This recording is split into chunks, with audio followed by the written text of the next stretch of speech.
En ce jour un petit peu particulier pour moi, comme vous pouvez vous en douter, 4 mots me viennent à l'esprit.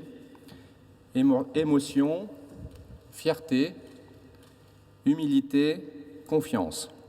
Émotion tout d'abord, une émotion bien naturelle au moment où je prends ces fonctions exigeantes. Émotion devant l'ampleur des responsabilités qui sont les miennes, autant à l'égard de la nation que des hommes et des femmes placés sous mon commandement. L'humilité est le sentiment qui me vient à l'esprit immédiatement après, humilité devant la tâche qui est désormais la mienne et donc la vôtre, avec moi, servir et défendre les Français avec vous, voilà ce qui nous attend. C'est aussi simple et imposant que cela. Nos opérations constituent le seul véritable exercice de vérité pour nos armées et l'armée de l'air en particulier. Vérité sur nos capacités réelles, vérité sur l'efficacité de nos systèmes d'armes, vérité sur le niveau de préparation opérationnelle et la valeur de nos soldats. Au moment où je vous parle, peu d'armées sont mises à nu de façon aussi exigeante que l'armée de l'air, au Sahel, en Centrafrique, au Levant, souvent dans des conditions très difficiles en raison des conditions dans lesquelles nos soldats opèrent, difficiles en raison de la dureté des combats.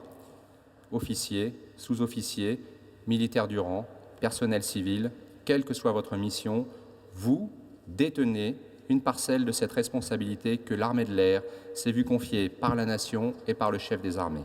Nous avons une armée de l'air formidable, constituée d'hommes et de femmes dont je salue l'engagement exceptionnel au quotidien. Voilà la vraie richesse. Ce n'est certes pas celle de l'abondance de ressources ou de confort. J'ai confiance en cette dynamique. Nous avançons car nous poursuivons un seul objectif, servir la France. C'est le sens de nos missions, de nos efforts, de nos sacrifices quotidiens, parfois au prix du sang.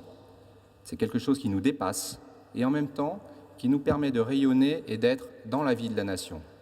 J'ai besoin de vous tous pour animer ce mouvement qui transforme notre armée de l'air en un système de combat toujours plus performant au service des Français.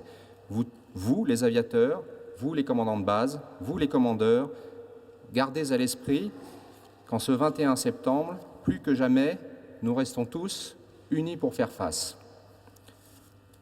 En d'autres temps, Mouchotte l'avait bien compris. Je vous laisse avec la dernière ligne de ces célèbres carnets qui résonnent curieusement avec l'actualité. Ces jours-ci, j'ai bien essayé de m'arrêter, envisageant avec effroi la dure période de combat qui menaçait de plus en plus impérieusement notre quiétude. Mais ce relâchement de 3 jours m'a amolli les nerfs et la volonté. Demain matin, je repars.